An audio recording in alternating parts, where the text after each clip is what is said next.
Welcome back to season 1 of Snubs and Dubs, where we're talking the snubs and dubs of the 69th Academy Award for Best Picture.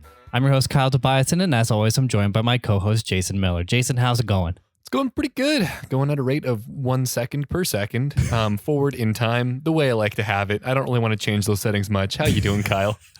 Good, yeah. Did you watch anything in the... We're recording this a little bit earlier than we normally do, so you get any chance to watch anything in a couple of days?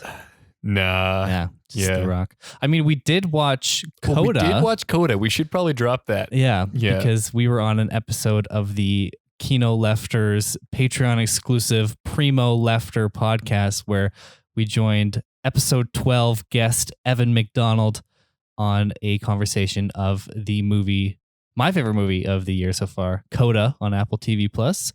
Go check that out. Become a patron. It'll be worth your time, I think. Oh, yeah. He's got a lot of good stuff going on there. Yeah. Obviously, the crown jewel is going to be our feature spot on that. But, yeah. I mean, even the stuff that's not even 1/10 that quality, still going to be insanely beautiful listening material. It's just that we elevate like you can't believe. Yeah. But what did you think of Coda? Let's get your quick. It's quick so good. 10 second. Quickly loved it. Yeah. It's beautiful. It's heartwarming. It's tear wrenching.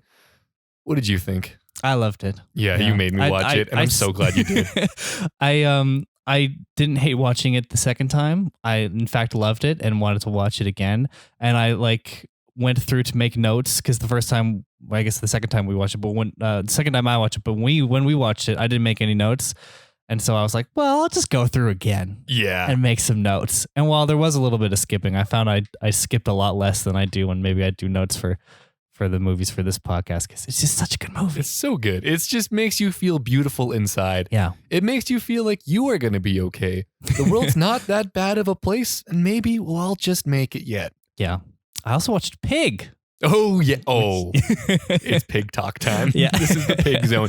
What did you think of Pig? I loved it. It's was good. Really it's good. Surprisingly very good. Mm-hmm. It was pretty reserved, actually. Yes. And kind of held back in tune with Nick Cage's performance throughout it. Mm-hmm. Because I think a lot of people, including myself, when we saw the trailer, were like, oh my God, is this going to be like Nick Cage's John Wick, but with a pig moment? Yeah. I thought this was a comedy, satire ripoff of John Wick. Yeah.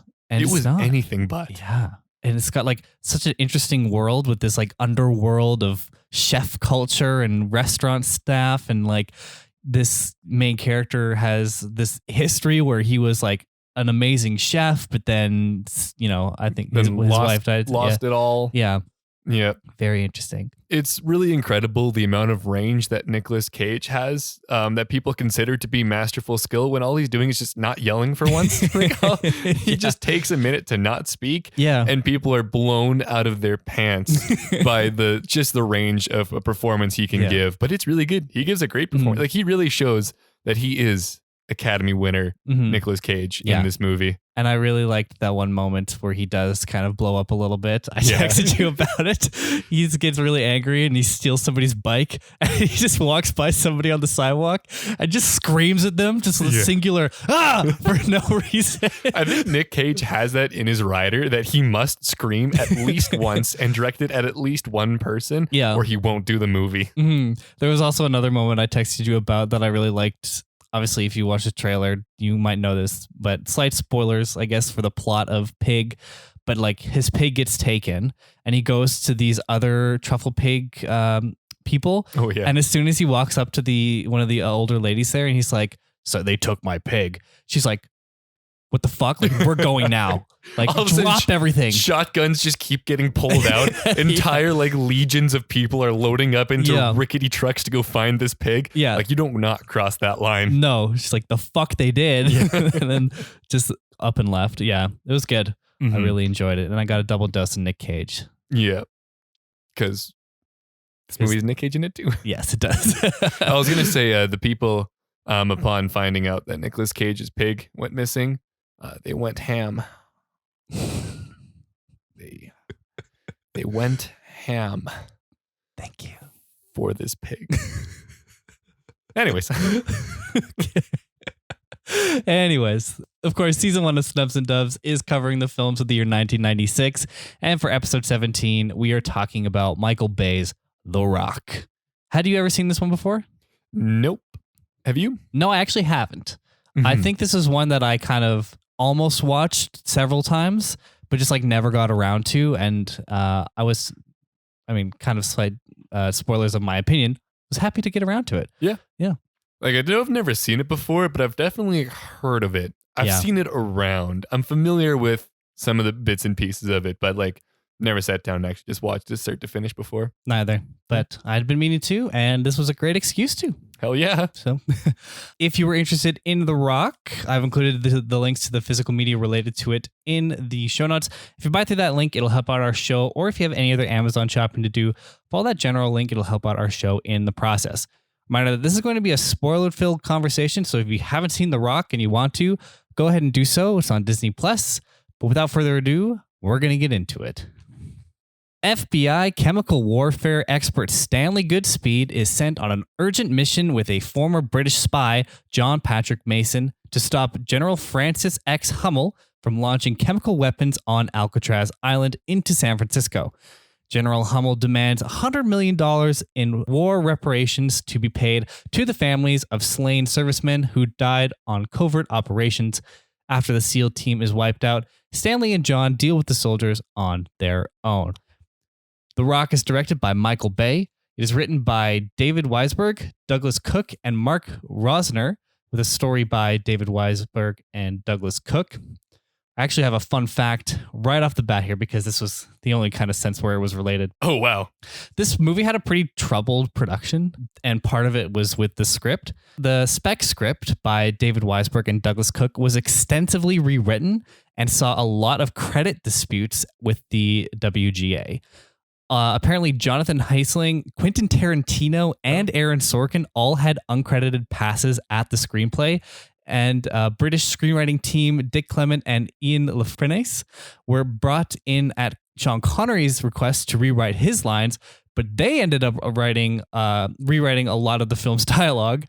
But at the end, Mark Rosner was the only additional writer given credit. Michael Bay wrote an open letter of protest to the WGA, in which he criticized the arbitration procedure as a sham and a travesty.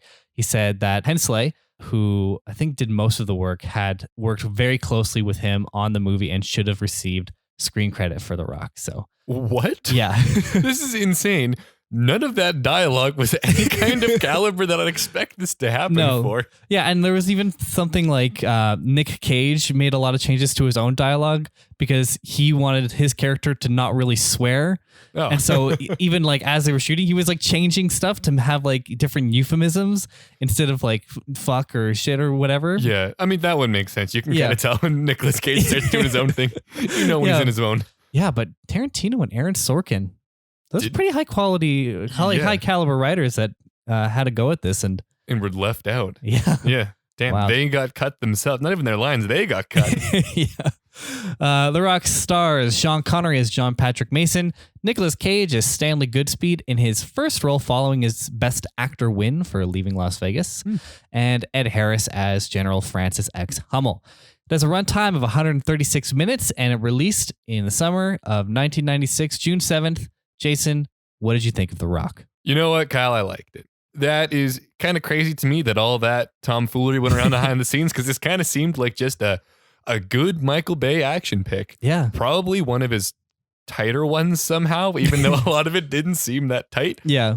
But yeah, I had fun with it. It was a longer movie. It didn't drag that much. There was maybe a couple scenes where I kind of thought they could have picked up the pace a little bit. Yeah. But like that, it wasn't really that egregious. So I enjoyed it. I had fun with it. Yeah. How about you? Same. I just had a lot of fun with it. I think it was kind of in that same realm as something like Independence Day that we talked about already.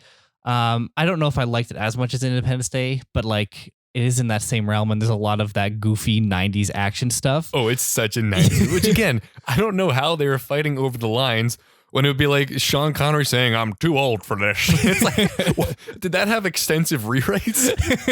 It's like, oh man, I'm too young for this? No, that's not right. No. Let's bring Tarantino in here. Yeah, but do you want to just get into the plot? Sure. I'm ready to get into some plot. Let's get into some plot. The movie opens with interlaced montages depicting the funeral for a fallen soldier, the mournful preparation of an army general, and the gunfire salute of rain-soaked military men commemorating the deceased. Scored by wailing violins and beating drums, the brigadier general crosses the path of the pale carriers, smoking rifles nestled in their arms and flowers rested in his own. A salute connects them for a brief moment before the general passes their ranks and sharply pivots in the row of graves. The general comes to a rest at a headstone soaked in the rain, pauses, places his flowers, and the camera cuts in to show the world the words etched into the granite. His wife? It did just say that, right? It said his wife. It just said his wife and then like her name. It was so weird. It was like, maybe that was one of the screenplay mishaps everyone just skipped by. They didn't want to name his wife, so they just went to, it says the name of his wife, and then when the props guy got him, it's like, I mean, I guess, okay, fuck. Factually, yes. There was, I can't remember now. I meant to look this up because I knew I was going to want to say something about it, and then I couldn't. But there was some famous person buried beside his wife, and that was just like the gravestone that she got. And it was, who was it? I don't remember, but I laughed at that. It was such like, it was trying to be such a serious opening. And then it was just like, his wife. Anyways, once that lame shit's over, we cut to the hot action as a team of renegade Marines attempt to break into a naval weapons supply under the guise of a routine inspection. This highly trained team of Marines absolutely dumps over their comrades protecting the base, as through a series of flashy but non-lethal means, they enter the ammo dump and start extracting biological weapons from the warehouse. They're forced to cut early as one of the rockets drops a single canister of the gas, which immediately reduces one of the soldiers trapped in the room to a blotchy, red-faced mess oozing from all pores like I did in junior high. This was such like kind of a 90s thing in a way too. Oh, yeah. Just like the bright green goo orbs that were just filled in missiles. Like such a weird MacGuffin, but like, oh yeah, it was just silly. It was kind of a weird way to, it looked kind of cheap the way they made those canisters. It was kind of weird. They're just like, they just look like a large clump of anal beads. Like, I don't know how else to put it. That's what they were. Yep. Not the type that you would want, though. No, do not put those near your body. Speaking of face-melting weapons that could level the entire planet with a single drop, we cut to a Beatles LP being delivered to Academy Award winner Nicolas Cage, now a bioweapons expert on the FBI payroll. Cage / Dr. Stanley Goodspeed is plunged into defusing mysterious package featuring a very advanced baby who already knows its letters up to C and numbers up to 4. After saving the lives of himself and his co-workers by defusing the explosives hidden in the doll, Goodspeed goes home to find an even bigger baby bomb waiting for him in his own home as the girlfriend reveals she's pregnant. In a classic case of the Catholic birth control, the couple propose to each other immediately after finding out about the pregnancy. Yeah, that was funny. I didn't actually realize that it was a baby and then a baby. It was a baby. Yeah, talk about hot potatoes, because one was a baby that almost killed them from explosives. Mm-hmm. And I guess that was kind of showing, it set it up so that he could like rag on how much he doesn't want a baby and stuff like that. So now it's like bad to bring a baby into this world because it's just horrible. Like you couldn't imagine having a kid and then his girlfriend's like, well, got news. Speaking of, we're having one. We then travel to San Francisco, where some other people are locking each other down as well, as Brigadier General Hummel imprisons 81 tourists as collateral in Alcatraz while they set up mission control for their newly established terrorist cell. Hummel rings up FBI Director Womack to explain that they have a battery of VX gas pointed at San Francisco, 81 hostages locked up in cages, and an expensive list of demands. Hummel wants $100 million to reimburse the bereaved families of 83 soldiers who were killed in illegal conflicts and subsequently covered up, never even given a proper military funeral. For reference, the U.S. military budget in 1996 was $1.6 trillion. So like pocket change. These demands would have been 0.00625% of the military budget at that time, being given to families mourning soldiers killed in the line of duty. Wow, and they went to great lengths. They would do anything but that. Yeah, fucking frugal ass U.S. military. It's insane. Thank you for doing those facts and figures. I think the second time I went through this, I'm like, wait a minute. Yeah. $100 million in military budget's nothing now, but it can't have been much more in 96, and it wasn't. No. Absolutely nothing. Yikes. The Pentagon then starts guessing how many people might die if they just didn't pay them, or if they can bomb this group out of existence while also killing 81 hostages. Yeah. We got to buy bombs. The bombs would have cost more than $100 million. Yeah, honestly, this like whole military operation probably cost them more than it would cost to pay off these fallen heroes. Yeah. Yikes. I don't know. I get like the whole, we don't negotiate with terrorist things, but like this is now this is a very high risk labor dispute. Yeah. You can just pay that out. Stanley Goodspeed gets called down to San Francisco to join the strike team being formed to deal with this threat to national security. His first task is to assist his FBI handlers with winning over Sean Connery's John Mason, the only person to escape Alcatraz and the only man who can lead a team of SEALs back in. Goodspeed is able to good cop him into agreeing to help under certain luxurious conditions that bring the squad of Mason, Goodspeed, and the gaggle of federal agents to the Fairmont Hotel. They were actually there. Oh, that makes sense. I didn't write this as a fun fact, but they closed down the entire hotel. And Jesus. Well, not the entire, an entire floor of the hotel. Still. But the hotel was still open for business. Mm-hmm. And they had people call the police on him during the scene where one of them is dangling off the edge because they actually did that. That doesn't shock me that someone might call the police about that. Yeah. And you can't really like, there's a filming in progress, do that, because when you're hanging off the side of a hotel, like everyone's going to see that. Yeah. From miles away. Yeah. Mason, a notorious escape artist, still has some of that juice in him as he's able to make a break for it when he distracts the Secret Service with room service and dangles Womack over the balcony with some classic hotel bathroom rope. A high-speed chase ensues where Mason is able to evade his pursuers, but gets picked up once again when Goodspeed traces him to a meeting with his daughter he had on his brief stint in between. Oh, nope, I missed some words in there. I just got caught up for a second on bathroom rope. I don't know where the rope came from. Yeah, where was this bathroom rope? He's in the shower. Yeah. He opens up the curtains. Yeah. And there's just like a rope dispenser. Are you tired of dropping your soap? Here is some soap on a rope, and you have 32 yards of it to go. Yeah. I mean, like, you could maybe explain that he planted it there previously, and that's why he wanted to go to the specific hotel. Maybe he just knew that they're a big rope supplier. Yeah. Bring back just random supplies of rope in hotel rooms. It's like, wait a minute. This is the only hotel that I know that has enough rope, an anvil, and a giant hammer to escape my pursuers with. Anyways, he meets up with his daughter? Yes. I really butchered that line, but he meets up with his daughter and then tells her that he's going to be back once he's done this job. And then Goodspeed has a bunch of FBI show up, but he also kind of wingmans the shit out of him because he's like, oh, your father's working with us. He's a big, cool FBI cool dude. So don't worry. He's not definitely just breaking out of prison again to be here. Yeah. There was like a big car chase that like, you didn't really need to mention, but just like, so people know there was a car chase. There was a cool car chase. It was pretty fun. I love that one like super Michael Bay shot where they're doing like the camera like in and out back and forth while it's still just kind of steadily on Mason answering a phone call. Yeah. We know he's driving. You don't need to. He's just answering a call. Oh well. It was fun. It was cool. Tram explodes. With 15 hours till the VX rockets become fireworks over San Francisco, the SEAL incursion team drags Mason and Goodspeed into the heart of Alcatraz. The team follows Mason's lead through the wet, dark tunnels under the prison in search of the chemical weapons stash in the morgue. They surface in the bathroom to begin making their way through the compound, but unfortunately, this particular bathroom has had some changes to its plumbing, and the only showering here is done by bullets, as Hummel's team of soldiers rip through every last invading SEAL. Hummel is going to have to reassess the $100 million demand now that another dozen soldiers are dead, about to miss their funerals too. Oh, yeah. Yeah, this was a kind of a rough spot for them. Obviously, you were going to get to the point where it was just Nick Cage and Sean Connery trying to do this together.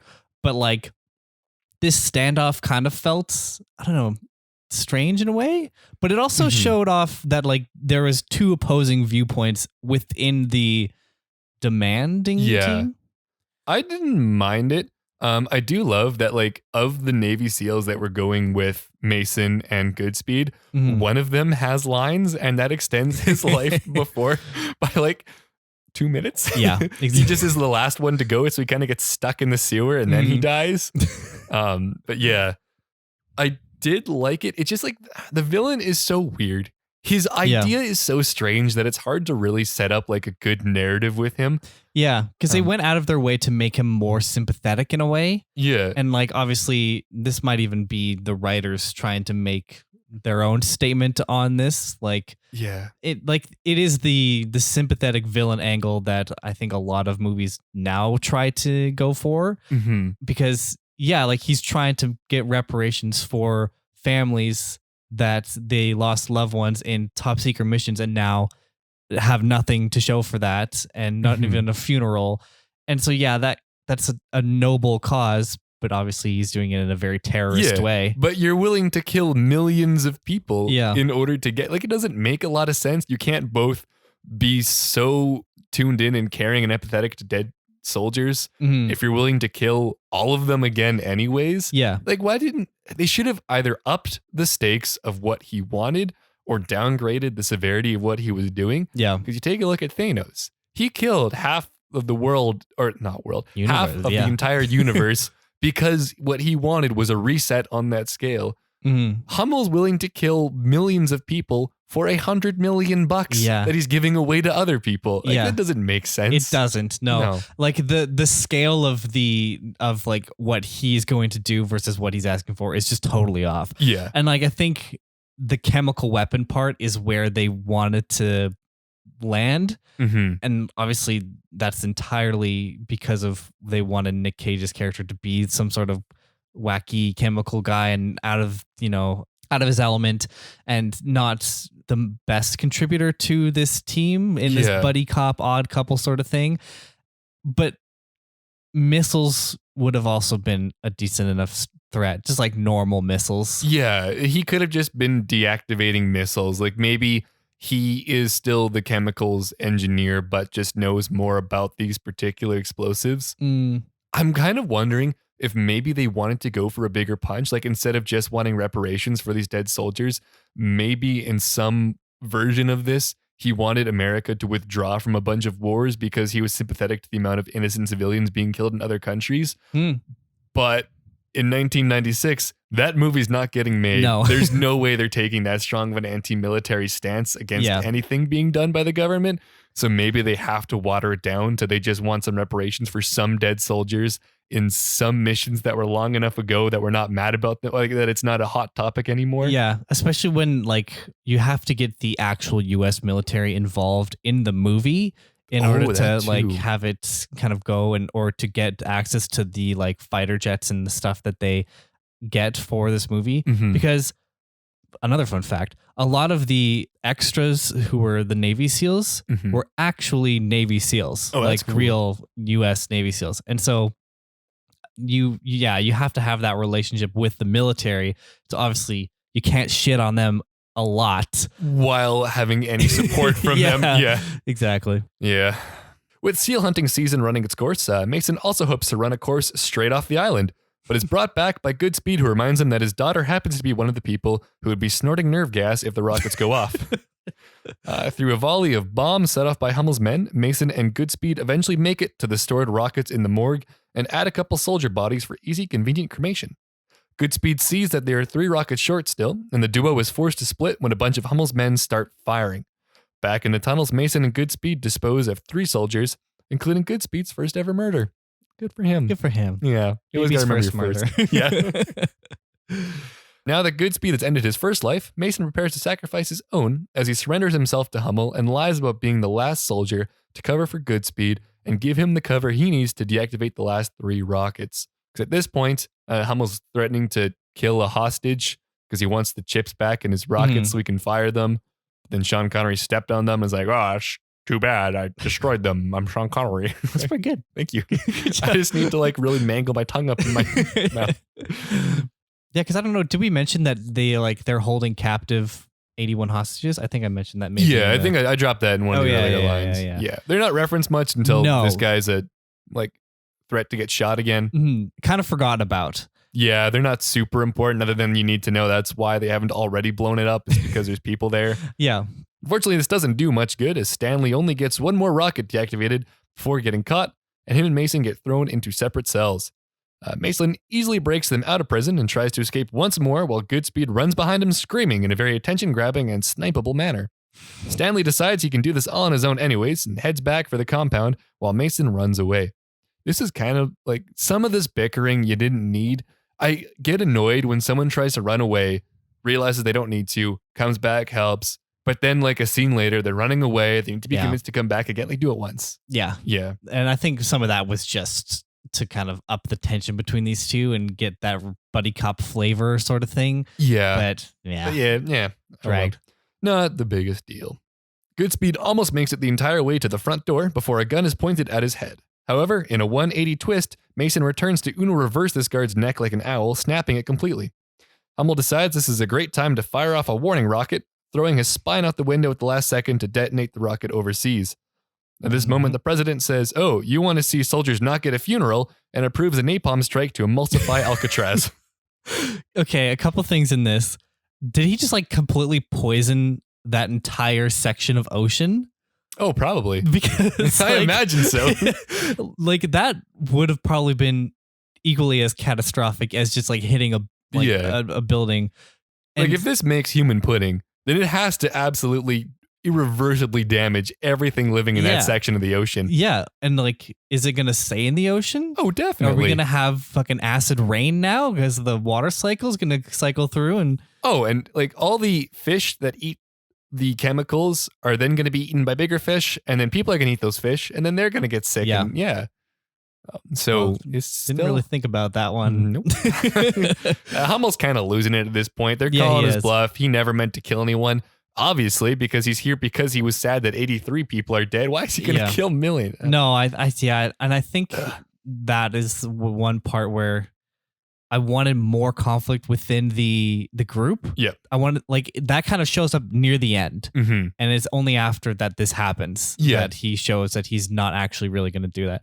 And like, yeah, it's fair that would be the moment where this would happen, but I think he just needed like one other character to like really be into this terrorist sort of thing, and him be kind of like a loose cannon in a way, and Hummel start to like maybe feel threatened by that before this moment, because like it's kind of like a weird like, oh, I guess I'm not gonna bomb the people, but you know what, I'm kind of not feeling it anymore. I might call it a night early. And like with this scene in the shower, he's already not that willing to kill people. So they set up the entire movie to make him be a war hero who's super honorable. So that's kind of surprising that he's trying to have some grudge against the states. But then like he just keeps being that guy and never really switches that around and doesn't want to kill the SEALs, is mournful when they're dead. So of course he's not going to bomb millions of people. No. And that's funny you mentioned the shower scene, because like one guy just like drops a rock and then they start shooting at each other. Yeah. But then like, I don't remember him getting that angry at anybody that shot at the people that because he was telling them to stand down. Yeah. And obviously they weren't going to stand down. And then, they started blasting. Yeah. And there was like nothing really that came of that. Not really. Not really. They just needed to clear the SEALs out of the way so we can focus on Goodspeed and Mason. Like it was a means to an end. And he was like, no, don't shoot them. But then like after they were all dead, he goes on the camera and it's like, this is what happens when you fuck with me. Yes. No. That's what happened when a series of unfortunate events make everyone else kill people for you. You couldn't do it yourself. Well, with fighter jets en route to increase the size of the San Francisco Bay, trouble breaks out in Hummel's ranks as the remaining soldiers decide to overrule their general's request to stand down. This mutiny turns into a shootiny, killing Hummel and forcing Goodspeed and Mason to make a move. Mason provides covering fire while Goodspeed gets to the last rocket in the lighthouse, disarms it, and sends one of the majors blasting off by firing the dud explosive into his chest. Mason and Goodspeed continue dispatching the remaining soldiers, capped by Goodspeed feeding the last soldier a left or right in a capsule of nerve gas. As he limps out of the building to the oncoming bomb squad, he fires off green flares, indicating mission success. Yeah, this was the moment where he put it in his mouth was really funny. Yeah. But also, he would definitely be dead if the gas followed the same rules as we saw in the beginning of the movie. Because like everyone had to clear out, and like they weren't, that one person that was in there was like hardly near it, and he's just fucking dissolving. Absolute pudding, and Nick Cage was like right in front of this guy and crushed it in his mouth. and he didn't get anything on him. Yeah, that was a bit of a convenient plot thing there. Like, he has whatever injectable thing that I'm assuming is some kind of like adrenaline that just keeps your heart beating faster to like keep you alive. But that's not going to stop from what we saw where the guy's skin turned into like gravy on the floor. Straight up corrosive gas. Just he would have been 100% dead. Yeah, he should have been partially digested by that. And like, how did that ball stay in his pocket for so long without cracking? Yeah.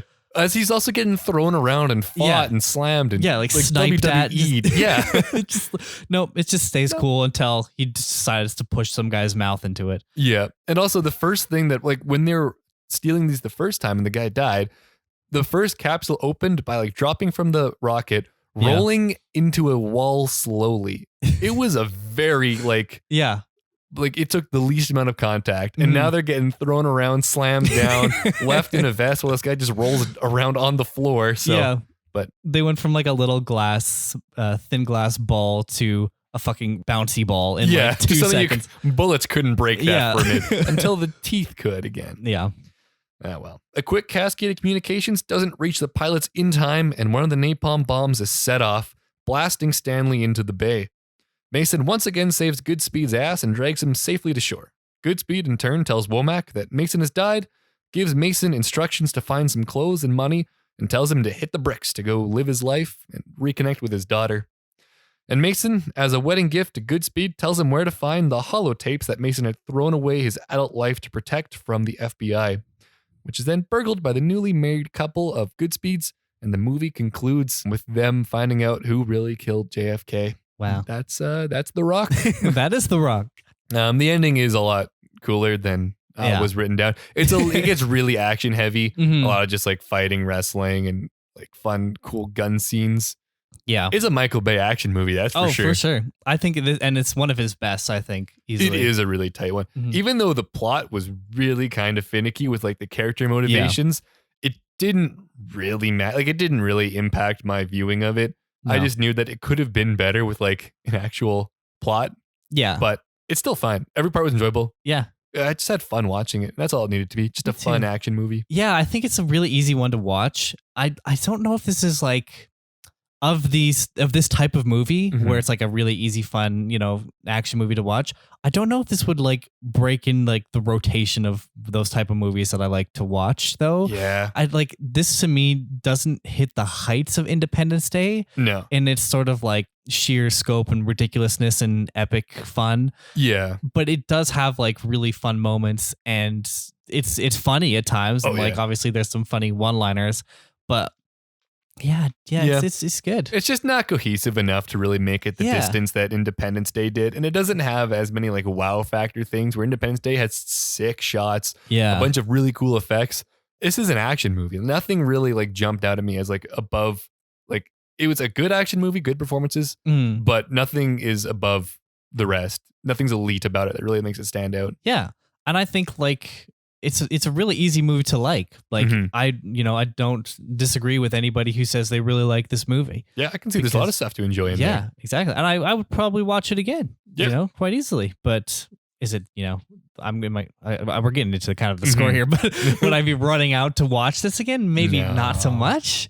No. It's just, it's cool. It's good. It's good. The Rock. It is it's The Rock. Rock solid. But I don't know if it's better than that. What else did you think about it? Have any thoughts?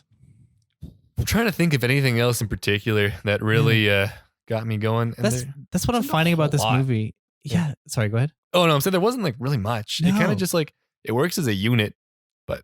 Yeah, that's what I'm kind of finding about this movie is like, it feels like there should be lots to talk about. But at the end of it, I was like, yeah, that's fine. Yeah, like, I didn't really... Nothing like stood out in my brain as like, oh my gosh, I can't wait to talk about this. I can't wait to talk about that. Like obviously the gas kicking in the face moment was, I think, probably my favorite moment of the movie.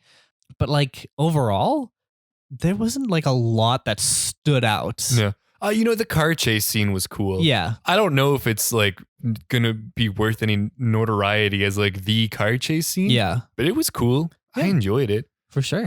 I do love that. as you said, when Nick Cage kind of started getting into his own stuff, you know exactly when Nick Cage is doing his thing and when he's reading lines that have been written for him. Yeah. Because they're two different people.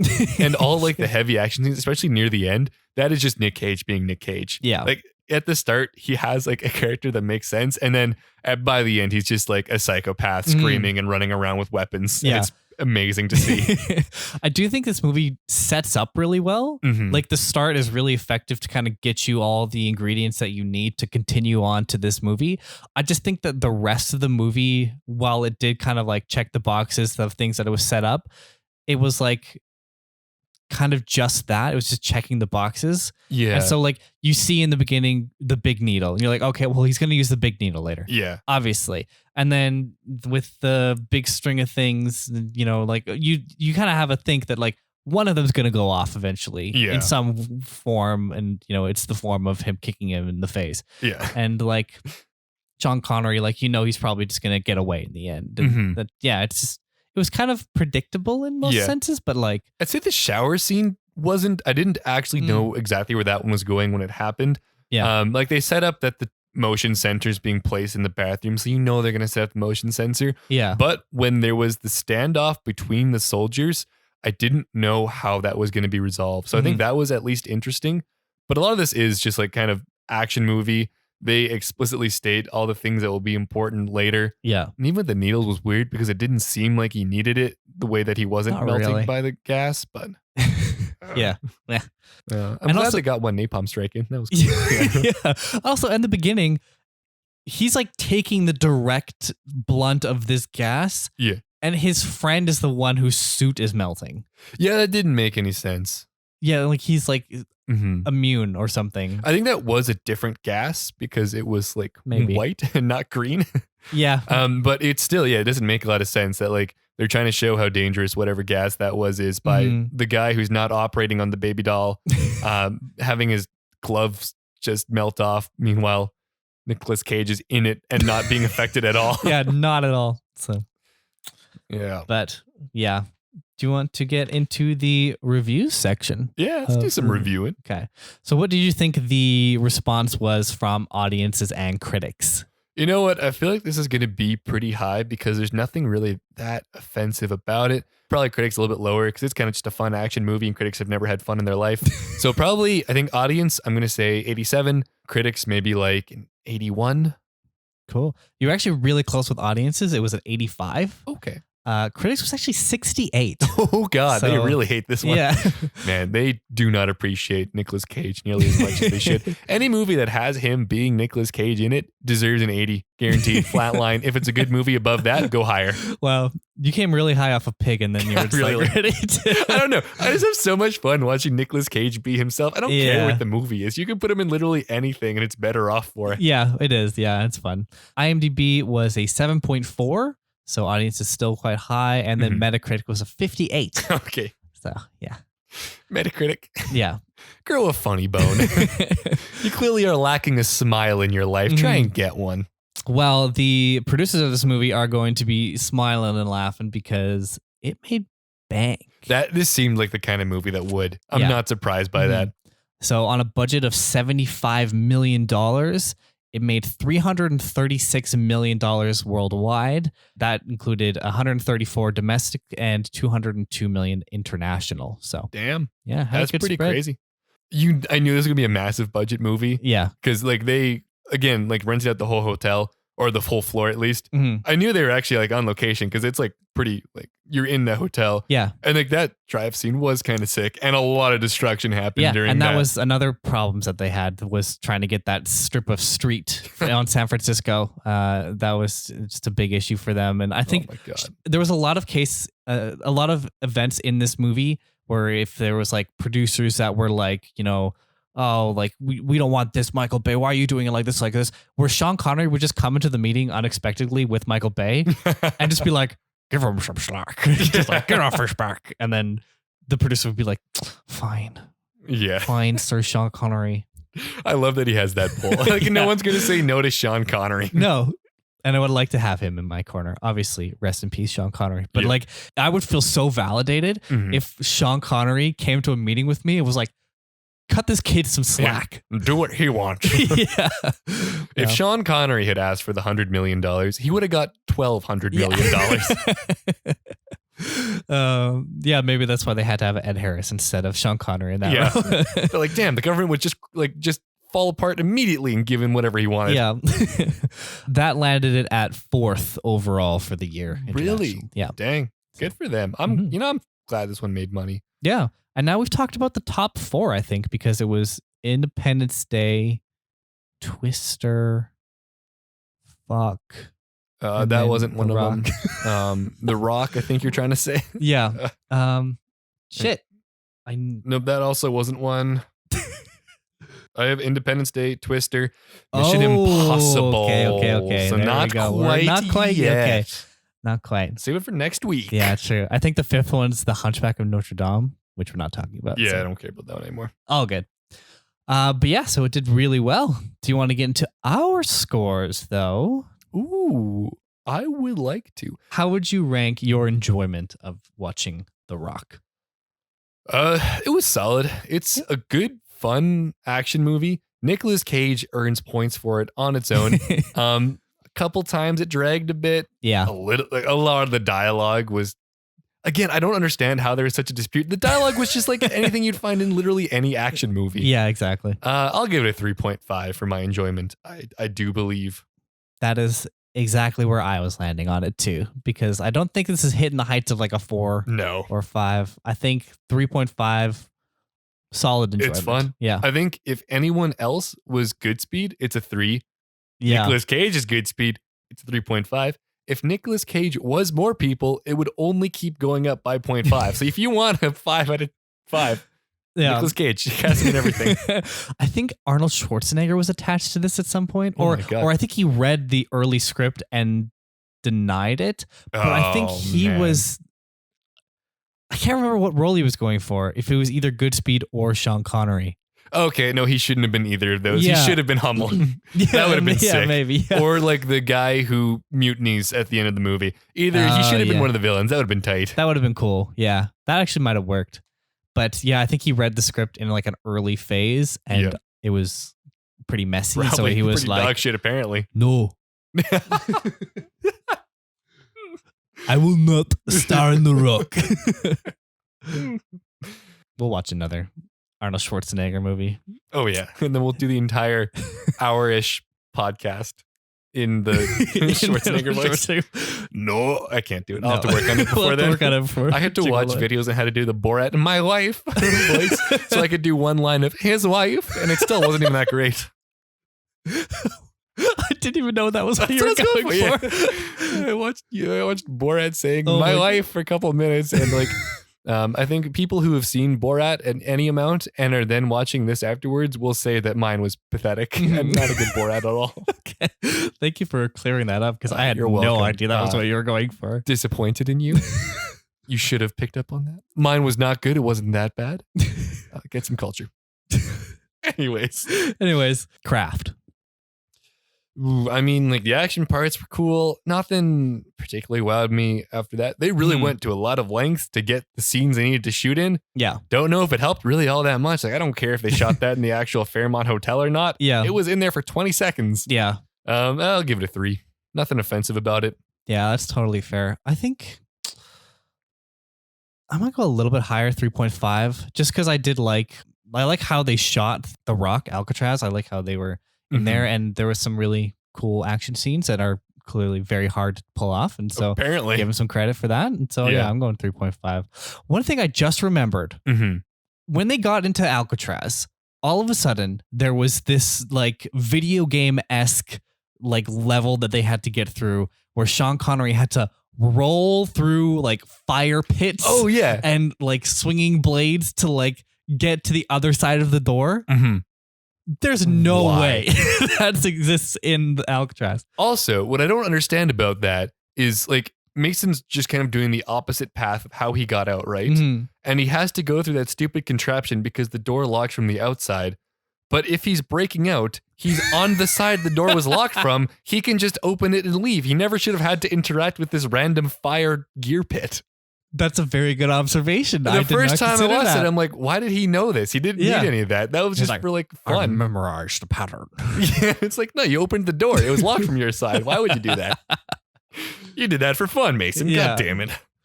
Execution. Man, this kind of just says 3 to me. Yeah. Yeah, like it was good. Maybe even like a 2.5. No, yeah, I'm going to 2.5 this. This was just your average movie in terms of, especially because a lot of the dialogue was weird. Yeah. And wasn't that great delivered. Like there's a couple of those like just zany zingers where, oh, he's too old for this. That don't come across well and aren't needed in this. No, not at all. Yeah. 2.5. I think I will put it up to a 3 just because I did have some fun with like the corny lines. Obviously, that might not be great writing, but it's corny and it's fun for that sake. And so I'll give that sort of credit. And I think Sean Connery is so great in most things and that he took what he was given to a level that I think a lot of other people in this movie did not get to. Yeah. And same with Nick Cage. Like there were some moments where like, I think he was like going through and trying to say this line in a way that was convincing and like the dialogue was just not that great. Yeah. But he sold it enough that made me convinced. So I'm going to go 3. And I think that is one thing that bothered me is that both of these actors, they're clearly in it playing whatever fun character that they are known for. Yeah. But they were held back from the writing. They almost could have been better off just letting the characters kind of do their own thing. Like they've played these roles so many times. Yeah. This isn't something that's going to be crazy out of their wheelhouse. Like they probably should have stopped trying to write some of their stuff because it wasn't as good as what they could just come up with on their own. Yeah. Yeah. So I'm at a 3. Yeah. Rewatchability. Oh, I'd watch this again. 3.5. Yeah? Yeah, I'd be happy to. I'd have a good time watching it again. I think so too. I think I already kind of mentioned that I wouldn't be rushing out to watch it, but I definitely will rewatch this. So I think, I think a 3. I'm stealing your score here, but I think 3.5 is fair as well. Because if someone's saying like, hey, we're watching The Rock tonight, I'm going, oh, hell yeah, I'm in. I'm there. I'm already there. I'm in your house. You're not even home yet. I'm watching The Rock. Don't need to watch it tonight. See you later. I think this also will probably benefit from rewatches because you kind of will get to know the quips, the one-liners, the zaniness to a better extent and get more appreciation as you kind of have that familiarity. Yeah, I think so too. Yeah, I think it's worth rewatching. Well, that'll bring us to the end of our scoring. Kyle, you have given this movie a 13.5 out of 20 for a 68%. I have exactly given with critics. Damn it. Now we're the joyless life suckers who couldn't have fun enough with this movie. Yeah. I gave it a 12.5 out of 20 for a 63. I have already become what I hate the most. Within 15 minutes, I have switched to the other side of the table. Yeah. It's still a positive score. So at the end of the day, if we pulled our scores into Rotten Tomatoes, it's 100% on Rotten Tomatoes. It's a perfect movie. Yeah. Nice.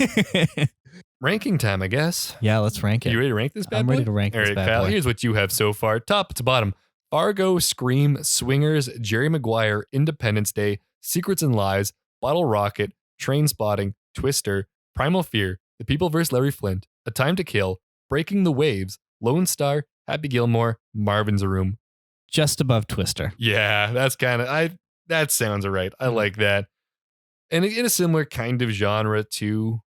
Yeah. It's action packed. There's a lot of cool things flying around, cars everywhere. All right. And for my own, top to bottom, Fargo, Scream, Swingers, Lone Star, Independence Day, Secrets and Lies, Jerry Maguire, Breaking the Waves, Bottle Rocket, Train Spotting, Primal Fear, Twister, A Time to Kill, Happy Gilmore, The People vs. Larry Flint, Marvin's Room. Now, I'm not even entirely sure where I'm going to put this. I think I am going to put this above Breaking the Waves and below Jerry Maguire. So a bit higher than you by 1, because this is now your new number 9. This is my new number 8. Solid. So we're pretty close, even though you scored it higher than I did. Yeah. I ranked it higher than you did. Yeah. Weird. Yeah. I don't need to be consistent. Screw you. Do you want to get into some funny letterboxed reviews then? Oh, I feel like there's a lot. I feel like Nicolas Cage really brings it out of the audience. I actually struggled in this one. I think it was because it was kind of so populated with reviews. Oh, yeah. That it was harder to sift out the quality. Mm-hmm. We'll start with the lower scores. 0.5 star by Sparky. Oh, no. This movie started the Iraq War. Oh, no. The Iraq War. Isn't that it? Iraq? No. Iraq War. Yeah, I was making a pun because the movie's called The Rock. Never mind. Nice. Moving along. Next review. All right, here's another 0.5 star from Sarah. Best part was when I left to go to the bathroom. Sarah. That would be the best bathroom experience involved with that movie, probably. Now we jump into 4-star territory by Comrade Yui. They say, love how Michael Bay turns the basement of Alcatraz into a weird, derelict, steampunked, hollow earth roller coaster with video game fire traps and sewer levels. I mean, yeah. Yeah. It did not make sense. Why were any of that built? Yeah, no. Another 4 stars on a rewatch from Patrick. Cage pushing how far they'll let movie stars' hairline recede to the absolute limit. It was bad. Yeah. I kind of thought maybe they like shaved part of his head to really like, because he didn't seem to have that much hair loss in subsequent movies, I don't think. No. So I kind of thought this was for effect, but if that's just his hairline, then I'm sorry, Nick Cage. I still love you. Yeah. This isn't Stellan Skarsgård and Breaking the Waves rough hairline, but yeah. But this is like aging FBI agent hairline for sure. Last one I have, 5 stars on a rewatch from Denzel. What if we kissed at Sean Connery's cabin on Alcatraz?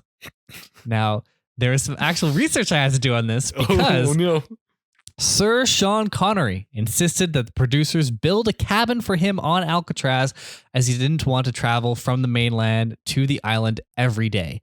So he got a cabin on Alcatraz. Wow. Yeah. So I mean, he has pull. Yeah. I'm not surprised. Thanks, Denzel, for making me do some little research. But that's kind of cool. It was cool. Now, the Academy. Mm-hmm. Do you think the Academy gave this any attention? I am going to hazard a guess. No. It has 1 nominee. Okay. And it was for Best Sound. Sure. Yeah. Yeah, I'm fine with that. It did not win. That sounds right to me. Sure, it gets that. Yeah. Sure, it doesn't win that. That doesn't impact my sleep at all. Yeah. Some other notable awards were it was nominated for the Saturn Award from the Academy of Science Fiction, Fantasy, and Horror Films for Best Action Adventure Thriller Film and Best Music from Hans Zimmer. Yeah. Did you notice in this movie, there's this kind of era of Hans Zimmer in the early 90s or in the late 90s to early 2000s where everything kind of loosely sounds like Pirates of the Caribbean. There were moments. Yeah. Now that you say that, there were moments where I'm like, this is familiar. Yeah.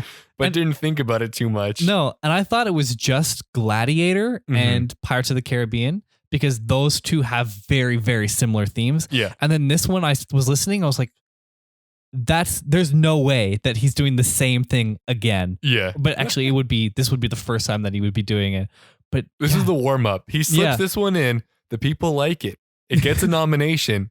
He realizes he just needs to go bigger. That was what was missing. Yeah, I think it hit the peak in Pirates of the Caribbean. Yeah. Because obviously that's like an iconic score. But and then the encore. Yeah. Yeah. But go online and look up the scores for this movie, Gladiator, and Pirates of the Caribbean.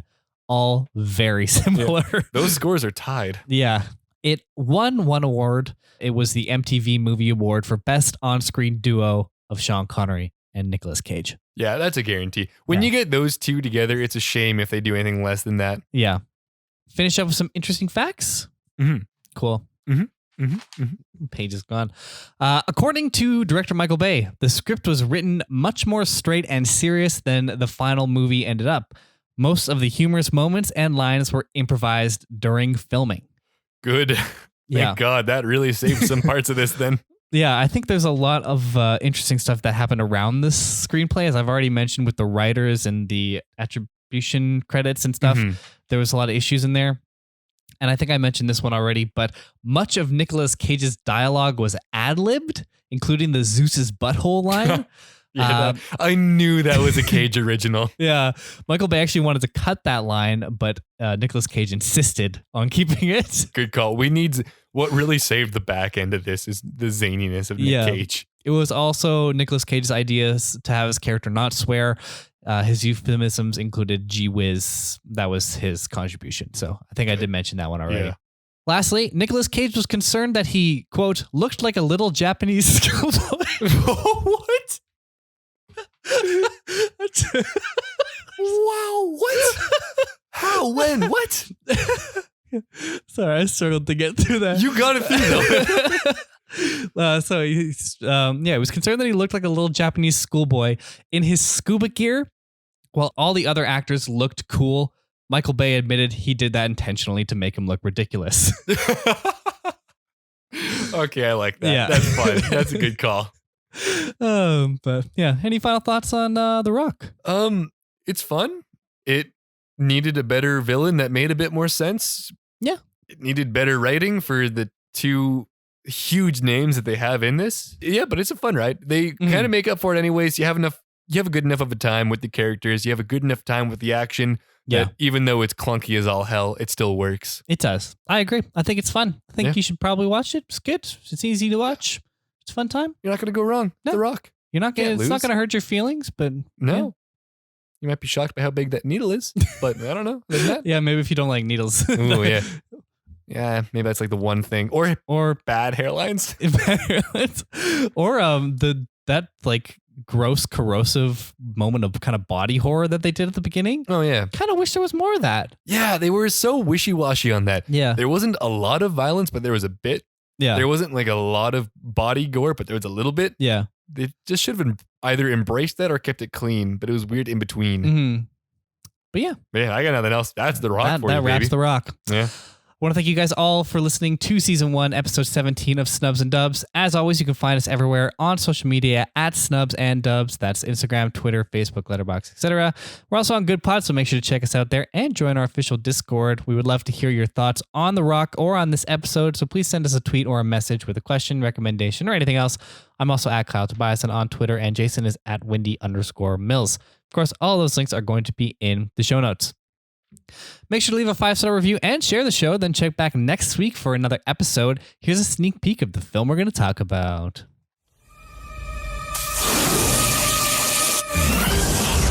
Simple game. Is he serious? Always. It's much worse than you think. We're being ambushed. Abort, that's an order.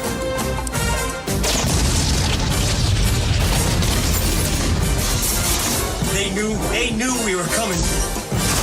Do you read me? That's right. Next episode, we're talking about Mission Impossible. So make sure to watch it before next episode. I can't wait for you guys to hear it. Thanks for listening. That's a wrap. Bye for now. Bye-bye.